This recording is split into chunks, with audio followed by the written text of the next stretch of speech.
Camto si tu es garçon convoque le bureau politique ou l'assemblée générale du MRC. C'est l'intitulé d'un post de nos confrères de Cameroun Web sur leur page Facebook. La suite, dans un instant. Cliquez sur le pouce bleu et activez la cloche de notification pour ne manquer aucune de nos futures publications. Voici les détails de leur post dans son intégralité.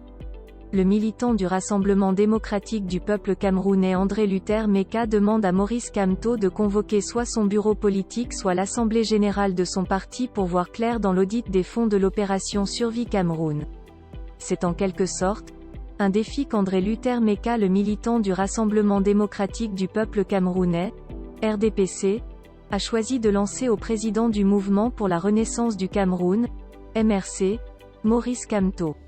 Le militant du RDPC pense qu'au lieu que le MRC ait recours à des cabinets étrangers pour réaliser l'audit des fonds de l'initiative Survie Cameroun, Maurice Kamto ferait mieux de convoquer son bureau politique ou même l'assemblée générale de son parti. Pour lui, les décisions prises récemment au MRC n'ont qu'un seul but, étouffer le détournement des fonds suscités. Retrouvez ci-dessous la tribune d'André Luther Meka publiée sur sa page Facebook. La politique est un art. 45 membres cadres du SDF viennent de se réunir pour repenser le Social Democratic Front. Au SDF, le NEC se tient régulièrement. Une crise de série de détournements traverse le MRC. Kamto si tu es garçon convoque le bureau politique ou l'assemblée générale du MRC pour adopter les orientations des militants. Les décisions pour étouffer le scandale de détournement se prennent de façon unilatérale par des individus pour enrichir les cabinets étrangers à des coûts hors de prix. Quel est ce juriste et vendeur de l'alternance qui est aussi médiocre?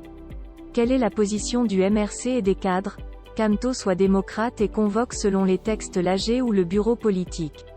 La politique a vraiment déshabillé l'agrégé.